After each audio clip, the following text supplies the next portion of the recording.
নমস্কার, আমি বর্ণা। আমদরিয়া নিউজে সকলকে স্বাগত। Operation identifying me. 1976 থেকে 2019 প্রায় 43 বছর হয়ে গেল 22 জন তরুণীকে খুনের কিনারা করতে পারেননি তিনটি দেশের পুলিশ।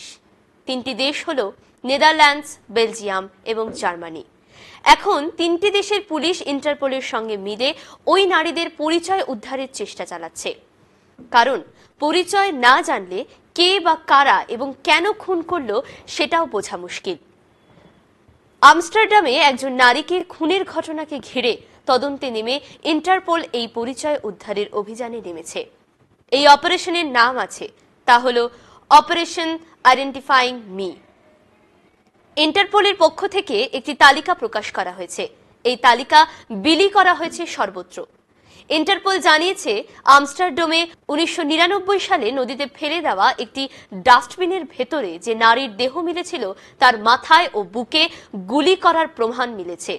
ইন্টারপোল জানিয়েছে, আমস্টারডামে 1999 সালে নদীতে ফেলে দেওয়া একটি ডাস্টবিনের ভেতরে যে নারীর দেহ মিলেছিল তার মাথায় এবং বুকে গুলি করার প্রমাণ মিলেছে। ওই ঘটনার সুরাহা করতে না পেরে প্রতিবেশী জার্মানি যোগাযোগ করেন, তারপরে বেলজিয়ামে। সেখানেও এমন অজ্ঞাত পরিচয় নারীদের খুন হওয়ার বিষয়টি সামনে আসতে থাকে।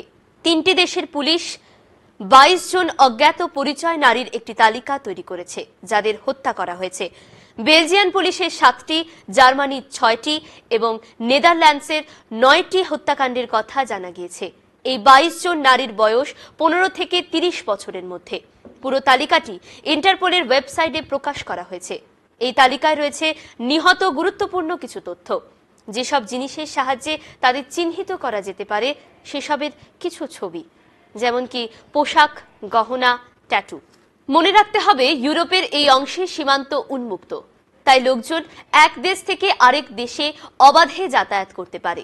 ইন্টারপোল জানিয়েছে, এই অপারেশনের উদ্দেশ্য হচ্ছে খুন হওয়া এই সব নারীকে তাদের নাম ফিরিয়ে দেওয়া। এই দেহগুলি কোথাও কখনো নদীতে ভেসে থাকা অবস্থায়, আবার কখনো বা ডাস্টবিনে পাওয়া গিয়েছে। বেলজিয়ামেও নদীতে পাওয়া গিয়েছে একাধিক দেহ, কারোর শরীরে ট্যাটু করা। পুলিশ বলেছে, এদের নৃশংসভাবে হত্যা করা হয়েছে। জার্মানির ব্রেমেন শহরের কার্পেট দিয়ে পেঁচিয়ে দড়ি দিয়ে বাঁধা একজন তরুণীর দেহ পাওয়া গিয়েছে বলে জানা যায়। এমন আরও ঘটনার সাক্ষী রয়েছে তিনটি দেশ। আপনারা সবাই পাশে থাকুন এবং পুলিশের কাজ করছে।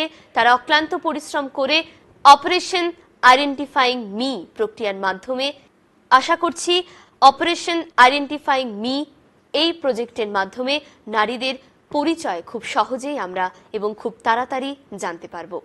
ধন্যবাদ।